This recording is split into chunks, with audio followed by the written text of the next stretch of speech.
চুয়াডাঙ্গা থেকে যাওয়ার পথে দেখছি ওরা আপনার ওই লোকে মসজিদের নাম ফলক ভেঙে। ওরা কারা? ওই মিলনের সাথে ছিল করিম, আরিফ, শখের, ইরাই ভাঙছে। তারপর আমি গ্রামের পাড়ার লোকজন দেখে নিজে ওদের আর খুঁজে পাইনি। আর এর আগেও তো ও অনেক একটা বেখাউজ লোক, মার্ডার করে দেওয়ার হিসাব কিতাব, এর আগে ওদের বংশে মার্ডারও হয়েছে। ও খারাপ মানুষ। আমাদের গাইডঘাট গ্রামে রেলপাড়া জামে মসজিদ বলে একটা স্থাপন ছিল।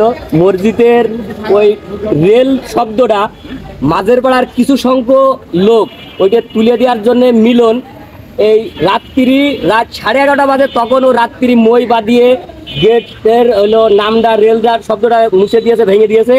এবং মসজিদের দোতলায় যে ইয়েটা ছিল ওইটাও সে হইলো ভেঙে দিয়েছে রাত্রিরে। তার কি দরকার ছিল মানুষের সাথে কথা না বলে সে কৃষির জন্য ওই রাত্রি মসজিদের হলো রেলটা শব্দটা তুলে দিল।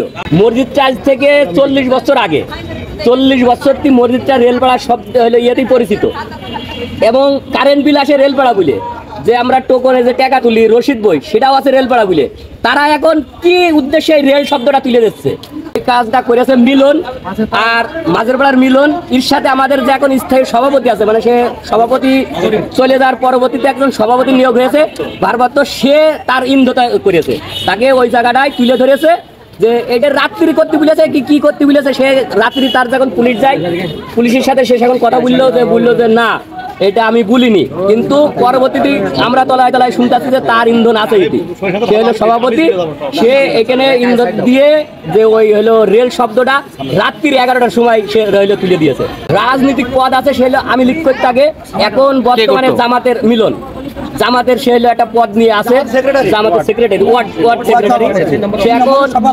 এবং সে আমাদের হুজুরিরা হলো ভুল ধরতে চায়, হুজুর যেসব কথা বলে তারও সে ভুল ধরে, সে এমন হলো ইয়ে বিয়াদব। আমরা চাচ্ছি এখনই মিলনের নিয়মে যে কৃষির জন্য রাত্রি করতে গেল কোনো মানুষের সাথে কথাবার্তা না বলে ও রাতের আধারে কি ওই মসজিদ ভেঙে টাকা চুরি করবে না কৃষির জন্য গেল। মসজিদের যে ঘটনাটা ঘটেছে, আমাদের নাম নিয়ে যে নেমপ্লেটটা তুলে ফেলেছে টাইসের লেখন, এটা উনি মসজিদ কমিটির কেউ না, উনি মসজিদের মুসল্লি।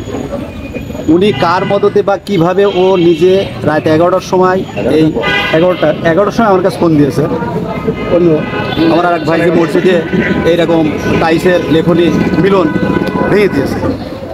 এখন এর আগে যে লেখনিটার বিষয় ছিল, আমাদের একটা টাকা এসছে সরকারি অনুদান, এই টাকাটা নেওয়ার কারণে আমাদের মসজিদ কমিটি যারা আছে তাদের সাথে কথা হয়েছে, যখন আমাদের এই টাকাটা জেলা পরিষদ থেকে আসবে তখন যদি প্রয়োজন হয় তখন আমরা ওই রেলপাড়ার উপরে মাঝের পাড়া দিয়ে টাকাটা উঠাই নেওয়ার পর আবার যেমন আছে ঠিক তেমন থাকবে।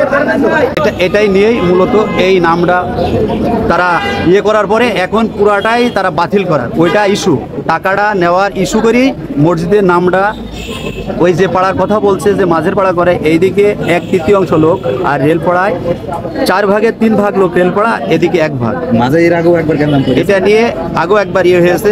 আর এই বিষয়টা আগেও আরেকবার এরকম পরিকল্পনা করেছে, কিন্তু তখন এটা বাস্তবায়ন হয়নি। এখন এই টাকাটা কেন্দ্র করে বাস্তবায়ন করার জন্য রাতারাতি এই কাজটা করেছে। থানায় আমরা আসছি এই জন্যই যে সে রাত্রে আমাদের মহল্লার মসজিদে ভাঙচুর করেছে, এই কারণে আমরা নিজেরা কোনো হট্টগোল গ্যাঞ্জাম হইল্লা না করে আমরা আইনের আশ্রয় নিয়ে আইনের লোকের কাছে আসছি, পুলিশ প্রশাসনের কাছে এই বিষয়টা তাদের কাছে সলভ করার জন্য যে আপনারা কীভাবে এটা ইয়ে করে দেবেন। আমাদের আরও মুরব্বীরা ছিল, মুরব্বীরা বললো যে যদি ছেলেপিলে গ্যাঞ্জাম গন্ডগোল করে আজকে আমরা ভাই প্রতিবেশী হানাহানি কাটাকাটি হয়ে যাব, এটার দরকার নেই, এটা যে সমাধান হয় আমরা এটা ওসি স্যারের কাছে যাই। ওসি স্যার বললো যে আপনারা ভালো কাজ করেছেন, কোনো গ্যাঞ্জাম গন্ডগোল করেননি, এটা আমি দেখছি, এটা সমস্যা যেটা হয়েছে এটা সমাধান হয়ে যাবে। তার আমি নিয়ে আসবো, আসার পর সে যে এই ধর্মীয় মসজিদে এই ধর্মীয় জায়গায় যে এই কাজটা করিয়েছে তার দৃষ্টান্তমূলক শাস্তি হবে, বা তার সাথে যারা জড়িত তাদেরকেও শাস্তি হবে।